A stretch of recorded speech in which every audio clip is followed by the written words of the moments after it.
Good morning, guys. Well, beautiful Monday morning, August 11th, and running a few minutes behind this morning, but that's the way it goes sometimes on a Monday. Had to run to get donuts, actually, to be fully transparent. Went and got some donuts for first day of fifth grade. My daughter is starting school, so we're celebrating big with some donuts. So don't get those often in the Merrick house, but today was a special day, and that was her request for breakfast. So nice, nutritious breakfast to start first day of school. But it's here, and we're so excited about what all she's doing, and excited about the future of Oklahoma. Honestly, good morning, Julie. Good to see you. Um, I know kids all over the state are ramping up. Some are getting started today, some next week, but lots of conversation, obviously, around education. And that's going to be a priority for me, for sure, in my campaign. I know all candidates are talking about how to improve education. Here in our house, we homeschool. That's what we have opted to do, and it works for us for now. And like I've said, I'm all about school choice. That is the heartbeat of freedom. Is we need to always have the option and the opportunity to put our kids wherever they can learn best. And we are exercising that to homeschool ours. And she's doing amazing. Fifth grade, kicking it off, celebrating with some donuts this morning. So I was disappointed, man. Sometimes because I don't go to the donut shop very often, I get to the donut shop here in my town, Tuttle, and they're closed. And my plan was to run out there, grab some donuts, come back, get prepped for this, and get there at 6 o'clock, and they're closed. I don't know. I don't know if that's normal. Like I said, I don't go to donut shops a lot, but I don't know if that's normal for a donut shop to be closed at 6. I mean, I was under the understanding, the impression that they would open early so everyone could get their donuts before work and before school. So tell me if that's normal for a donut shop to open. It was at 7:30 is when they said they were open. They're not even open yet. It's 7:18 right now. They're still not open. Is that normal for a donut shop during the weekday? I would think you would want to be open at 5 a.m. If I had a donut shop, I'd be opened at 5 a.m. to get people there before work and school. So I need some input. Is that normal for a donut shop to open at 7:30? They always have great donuts. I mean, we usually go there I don't even know if we go there once a month. But when we do go, it's usually on the weekend, a little weekend celebration. And we've always had great donuts, but 7:30 seems late for a weekday. Anyway, drove to Mustang, got the donuts, mission accomplished, got back, got my coffee, ready to go. If you did not hear the news, it's big news. 7:30 donuts for the casual worker. I guess. I mean, I would think 5 a.m. donuts would be pretty normal. I don't know. I'm an early riser, so I kind of assume everybody's up. I like to get up and I want to reply to all my messages and stuff early, and I have to remember sometimes it's like, oh wait, people usually aren't up at 4 a.m. So I've got to kind of pull the reins back and wait for people to wake up. But I like to get up early and get things done. Had some, here you go. You ready for this? Over the weekend, we went down to Rush Springs. We participated in the Rush Springs Watermelon Festival. It was incredible. On the way down there, we were driving into Rush Springs, and all of a sudden, right in the middle, I mean, I'm like, everybody in the car is asleep, because it's early for everyone. I'm just cruising along, and all of a sudden, there's just something in the road, and I swerve around it, wake everybody up. There's this two big canopies, that you put, if you had a watermelon stand, for instance, you would put these canopies out for shade, and they'd blown off a trailer and were just fully opened up in the lane. And so we swerved around it. The trailer in front of us was carrying a trailer load of watermelons, and their canopies had blown off. And thankfully, nobody was hurt. I jumped out, ran and helped them load it back up. They got on their way. And on the way out of town, we stopped by their stand and bought a couple of watermelons from them. But that was kind of how we came into Rush Springs. A little bit of drama, but we get there and I entered the 5K. So I had a 5K, and it was a well-attended run. I think they had the record for the number of runners that had registered, and great run. And I ended up getting third. I think actually, oh yeah, I do. Actually, look at that. Third in my age group. So not third overall. Okay. I wasn't that good, but third in my age group. So I was pretty happy about that. I just went down there to run and be part of the festivities. And so I ended up getting a third. And I was happy with that. So I'm going to be doing some more of those 5Ks around the state. I'm doing that to bring awareness to the Make Oklahoma Healthy Again movement and encourage people to get out. Okay. So I'm going to be reaching out to you guys, encouraging you to get out, get involved, and post some highlights of your physical activity. So I think that's very important for all of us to get out, get active, and work on that preventative medicine. Okay, that the things that will keep us from getting on medication and getting in the hospital, which is almost entirely preventable. So we can avoid cancer and diabetes and heart disease. The number one killers in Oklahoma and in America are almost entirely preventable. So this is why I am going to be running all across the state. I believe, like I've been saying, it's one of those keystone habits that when you change it, it has ripple effects and it impacts so many other areas of your life. So, oh yeah, I got a picture here. So this was my run. Okay, little victory there. Here's actually my victory. I thought I was waiting for the others in my category to come stand next to me. So like an idiot, I just kind of stood up there and I was standing up there all alone while people were like, why is he standing up there? And so then I finally just kind of slinked away. But I wasn't really paying attention, I guess, to all of the medals, and I didn't realize people were just getting their medal and leaving. So I went up there and stood like I was somebody. But hey, I had won third in my age group, so I felt like somebody. But got my melon medal there. All right, switching over. Here's what we're going to be doing this week or this month. Got a full lineup of places to go, and I don't know, I think there's something like 12 different stops this month. And hey, there's still room for more. So if I'm going in the evening, I can still fit something in the morning and afternoon. And tomorrow I'm going to be in Mustang. Let me see, I think it's on here. Yep.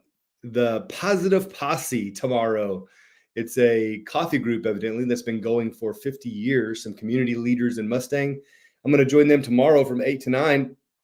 But hey, if there's something happening around your area in the evening, maybe I can make it out there in the evening. So reach out to me. That's tomorrow, August 12th. Today, I'm going to be out in Kingfisher at the Republican Women's Club. So looking forward to seeing all you guys out there in Kingfisher. And if you're out there in the area, of course, drop by. I don't think that they will close the door on you. So if you wanted to stop by, come on. It is 117 West Sheridan Avenue, Kingfisher, August 11th, 6 to 7. Got Mustang tomorrow, and then Custer County in Weatherford. They've been really pumping this up. I'm pretty excited about getting out there to Weatherford this Thursday. So those are some opportunities where we can connect. I'd love to meet you. And hey, I lay out my platform, the priorities for me in this campaign, and then take time for some questions and answers. And of course, my platform that I am laying out is a focus on improving. Let me see. I'm looking here. I think I have a graphic that might be helpful to you. I like visuals. Let me see if I can throw this up there real quick. But we're kind of calling this whole campaign and effort Oklahoma Rising, because I truly believe we have to see Oklahomans rise. And that means you stepping up. Let me get this added here.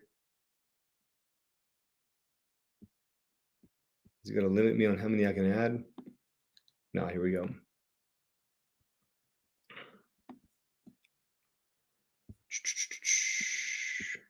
Well, I thought it was going to be easy here.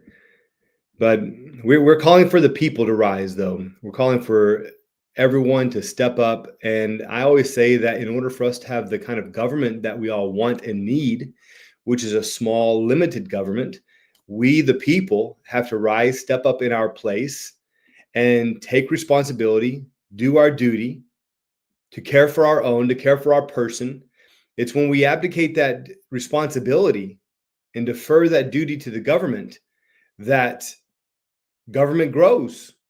And I don't know about you, but I would like to reduce taxes, and we cannot reduce taxes if we continue growing government. So this is the call, is for Oklahomans to rise. And I don't know why I can't pull this up here. It's just a graphic that I think is helpful. Here we go. I think I got it now.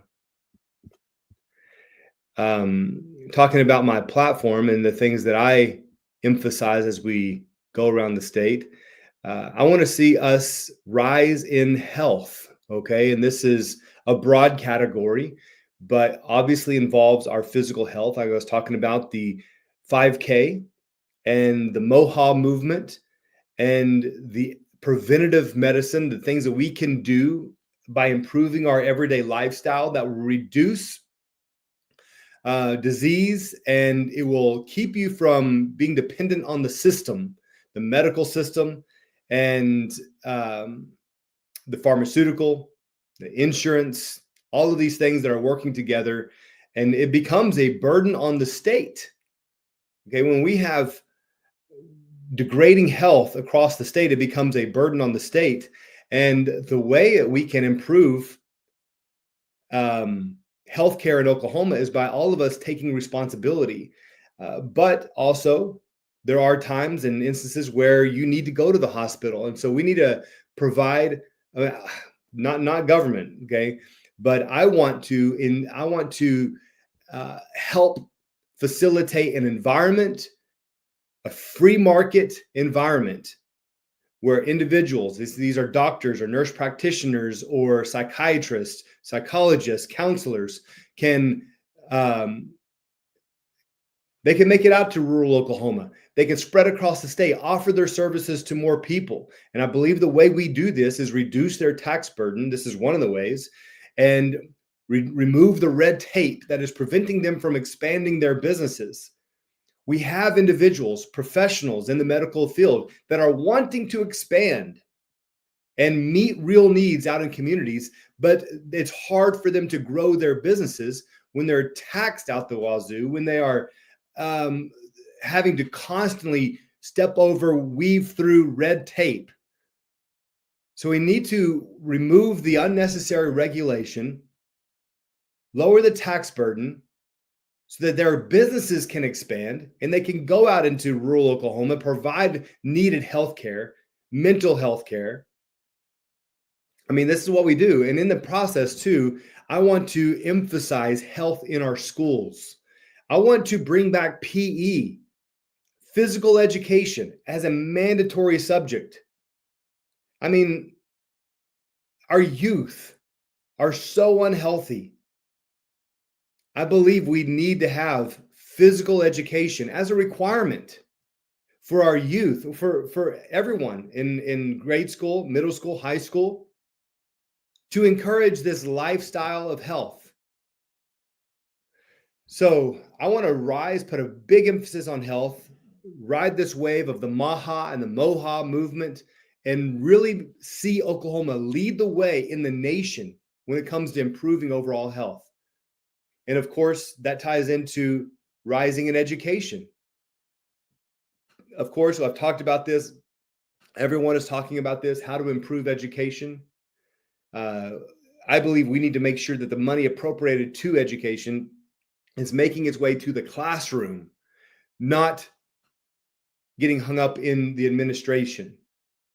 So I want to put a priority on the classroom, make sure our teachers are well paid, and that we are investing in our students. It's interesting that I saw the recent stat. There were 5,300 emergency teachers with emergency certifications teaching this year. So there's 5,300 spots where those with an education, a degree in education, are not teaching in our classrooms. And what I'm hearing, I'd love to know your perspective on this, but what I'm hearing from teachers who've decided not to teach, it seems like it's two complaints. One is the pay, that we're not competitive with states around us. And I don't think that calls for more appropriation from the government. I think that there's enough money in the system. We just have to make sure it's being used the right way. Okay. And the other complaint is lack of control over their own classroom. And with the rampant dysfunction in our families across the state, that's making this way into the classroom, and teachers are finding themselves in an environment where it's impossible to teach, mainly in the larger schools. Okay. But rural schools aren't exempt either. But I want to see teachers empowered to have authority in their own classrooms, to remove the unruly, to remove those who are unable or unwilling to learn, so they can invest in those who are willing and ready and able to learn. And those are just a few ways I believe that we can improve education. I believe by improving our physical health, it will also improve our education system as well. Robert make a good point, says the pay wouldn't be a problem if the job was enjoyable. Oklahoma teachers quit because the principals don't support them. And that's just my point about the authority in the classroom. They need to have the support from administration. And just like I said, what I've been hearing from teachers is that they're not getting that support. And so they're leaving out of frustration. But I agree with you that it's amazing what people will do, the jobs that they will work. And even how they will volunteer and invest their lives in something that they enjoy and that is fulfilling. And it's not fulfilling when it is a battle every single day. It's exhausting, mentally, physically exhausting. So 100%, we need to empower teachers in their own classroom. And this is a huge point for me as well. It ties into the classroom, but rising in data security. So we are in a technological age. We saw last year, Senate Bill 224 was attempted, thankfully shut down, but it would collect data on students from kindergarten through the workforce. And this was a very concerning bill for me. I was speaking about it constantly on the radio show. I was talking with so many others who were up at the Capitol on a consistent basis fighting this one particular bill because it was so open as far as what data was going to be collected. I say open, it was vague. What data is being collected, who was collecting it, where that data would be passed on to, and when they would stop collecting data. Now, the original bill on this was atrocious, in my opinion, because it would expand out beyond just the student to include the religious and the political affiliation of the parents of those students. Why do you need to know the religious and political affiliation of the students if you're trying to improve education? Now, there was an agenda behind this bill. And so they modified it to get it down the road, to get it passed. It was very concerning. It did not pass, but we will see this again. Okay. And these are the kind of bills that we need to be very aware of. And when it comes to data security, Why are we aware of bills like that? Because there is a massive effort to collect data on everyone. Data is gold. Data is control. If you control people's information, you can control them in a technological age, especially. So we need to shore up our safeguards here in Oklahoma to ensure everyone's individual data is protected. And this is the priority for me. We're also looking at license plate readers, flock cameras, and we need to ensure that these, if they're going to be used, they are used for the right reasons. But there's a growing concern about these as to whether or not there is a good reason to use these. And of course, law enforcement is the main supporter of this because they say, well, it helps us catch criminals. Well, the question is, does that justify the violation of everyone else's Fourth and Fifth Amendment? If we are violating individuals' personal privacy, their basic constitutional rights, there is not a justification. Okay, it should not be allowed. And so we've got to take a deep look at these license plate readers in the collection of data, and say, does this violate a constitutional right? And if so, it needs to be done away with. But these are concerns for me, is the collection of data in our technological age. I'll just make my way around here to the property protection. Not only do we need to protect individual data in the technological form, in the digital form, but also physical form. We need to ensure that your private property is protected. And we're seeing violations of this in so many ways. One is through eminent domain, the abuse of eminent domain. So we see the expansion of the turnpike. We've got to bring the Oklahoma Turnpike Authority back under legislative control and possibly even ending it altogether. The Oklahoma Turnpike Authority. I hate that name, by the way, the authority part. It seems, you repeat something loud enough and long enough and people believe it and accept it. Well, the more we say the Oklahoma Turnpike Authority, I believe that it conditions people to submit, because more and more we've become an age and a people where we just submit to authority. Well, I want to revive the idea that we are the authority of the land, that the people of Oklahoma are the authority of the land. This is the whole point of Oklahoma Rising, is for us to step back into our rightful place as the government and as the authority of the land. We dictate what will happen in the future. Okay? So when we have agencies that are called the authority, that doesn't register well with me. Okay? And the Oklahoma Turnpike Authority has way too much power. And it's got far too little legislative oversight. So we've got to rein that in and take a look at whether we need it at all. But the violations of personal property are egregious and need to be corrected. Now, thankfully, this last year, we saw the passing of a bill that expanded our personal property protection, where we are able to escort someone off of our property at gunpoint if they're not supposed to be there, or we feel our lives or our family or our property is threatened in any way. You can remove someone from your property at gunpoint using lethal force if necessary. And this was due to the passage of the Personal Property Protection Act in Oklahoma, which was a very needed bill that expanded that beyond the threshold of your door. So now you can take it to the edge of your property line, which I believe is common sense. So I was glad to see that passed. But the thing I've been pointing out is that's good that we have that now, that the law then now supports our God-given right to protect our own property. That's good that we have that now. But last year, we did not have that. And if someone was on your property and was stealing your things, damaging your property, threatening your family or yourself, and you came out with a gun, you could go to jail. Okay, that was last year. So the big thing I've been saying is, what else do we not know? How else are we not protected? How else is our property vulnerable?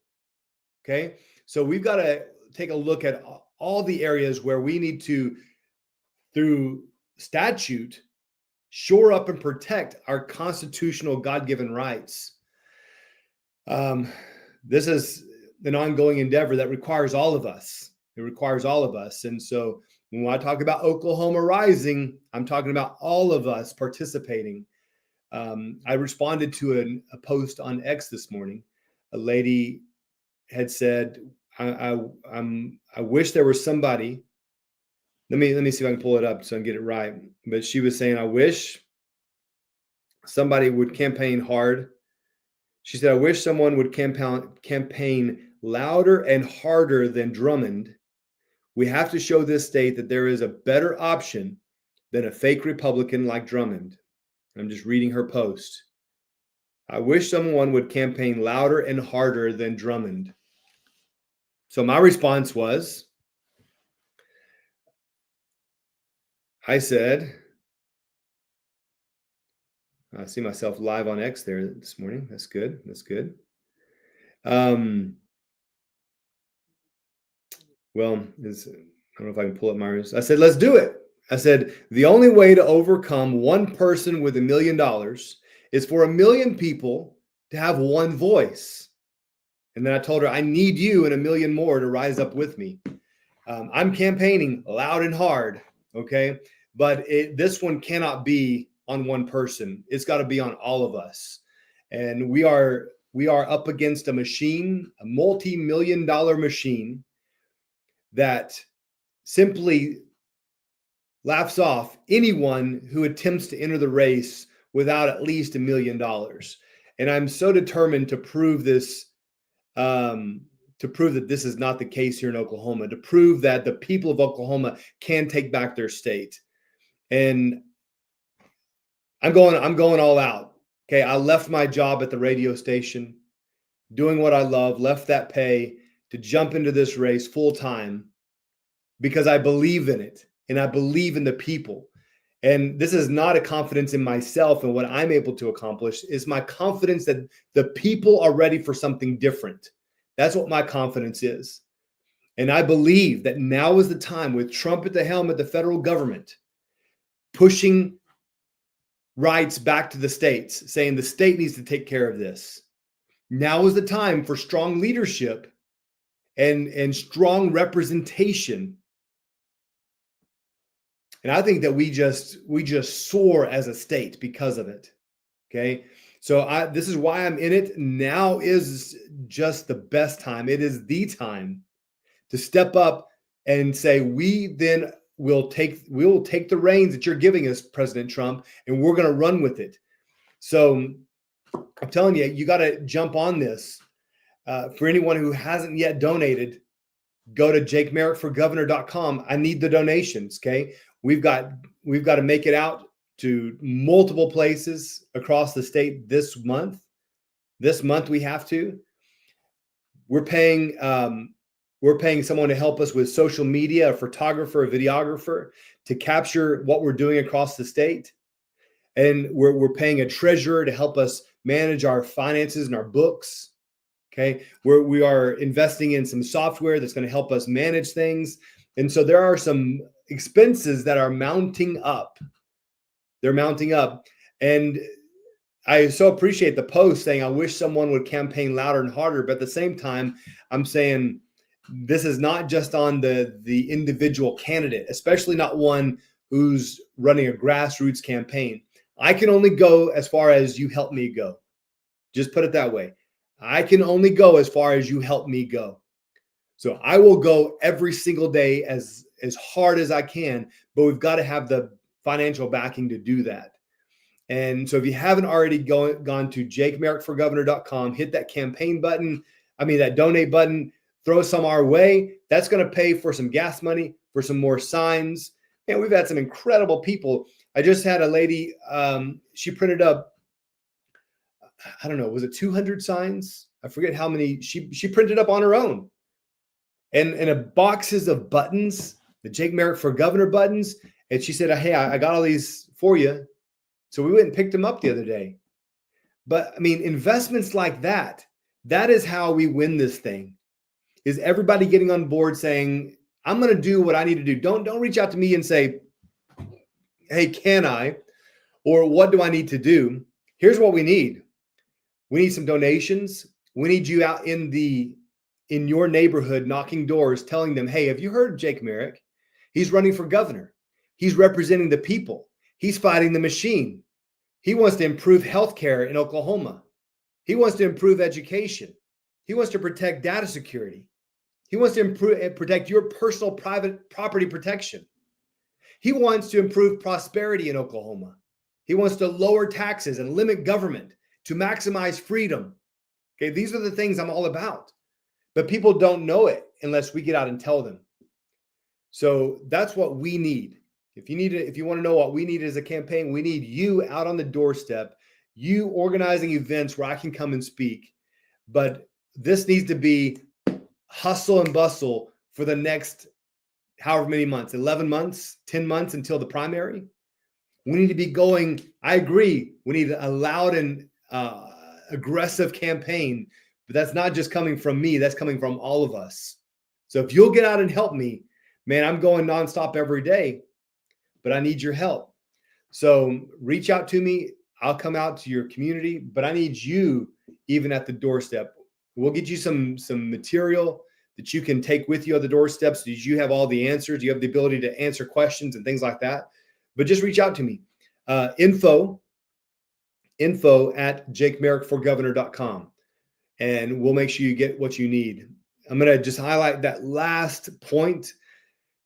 Rising in prosperity. That's what we all want, right?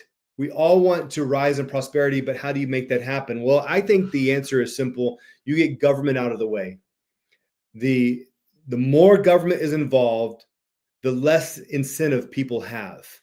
Okay, because the more government is involved, the more you're going to have to pay government to be involved. I've said this so many times that government will do whatever you need it to do, and it will charge you for it. It'll just raise your taxes to do it. It'll create another agency, another task force, and it'll charge you for it. So the last thing we want is more government. The way we rise in prosperity is to reduce the size of government so that we, the people, can thrive in our own businesses. Again, removing red tape, reducing the tax burden on people. I want to see local farmers and ranchers able to sell their produce and their meat and their goods without a stranglehold, without them having to pay so many permits and licensing fees. And I mean, this thing is killing us. Let's get back to a truly free market. A true free market. That's, I believe, where prosperity is found. Instead of corporate welfare, where we're paying large corporations to come into Oklahoma, why don't we invest in small businesses? And maybe the best way to invest in them is to just get out of their way. I have a small business, and I discovered this year that when I did well last year and reached a new tax bracket, I paid all my profits back to the government in taxes. So I'm asking, where's my incentive to improve? We have to, if we want to incentivize businesses, let them enjoy the fruits of their labor. That's how you incentivize businesses. Because people are ready to work. They're ready to create and sell and produce, but not if you're going to take the money. So that's, I believe, how we improve prosperity in Oklahoma. But these are the 5 big categories where I'm focusing on. And it's the call for Oklahoma to rise. Again, September 6th, we're coming up on our big event where we're planning for Grady County, and we'll replicate this across the state. We want to have a fun time out with the community. We're inviting everyone out. We're going to have a car show and food trucks and some music. We're going to have a good time. And I'm just going to speak on this message of hope, of freedom, and call people to rise, call people back to the Lord. We're really believing for revival in the state as well. And I believe that as the culture changes, we're going to see changes in our political system. They say politics is downstream from culture, and I really believe that. If we want to change the system and change politics, we got to go back to the root of it, which is out here in the culture. We got to see the nuclear family restored. We have to start getting engaged once again in our own communities. And when we do that, we'll take our state back. But if we fail to do that, then we're left to the demands of those who are in charge. And we're not in charge if we're not taking charge. Okay, we can take charge, we can take responsibility, and then we become in charge. But if we don't do that, then we're left to obey those who did.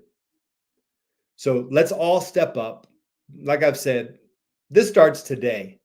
This starts today with you choosing what you eat, with you choosing how you invest your time, you choosing to invest in your family. All of these things make big differences. And my day's starting. So I'm getting calls and people are wondering where I'm at, when I'm going to be there. So I'm going to wrap this up and get on. I got some construction projects going, so we got to get on those, make sure they're going strong this morning.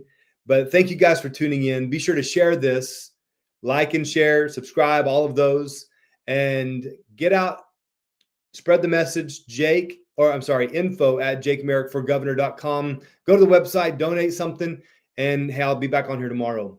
We'll see you.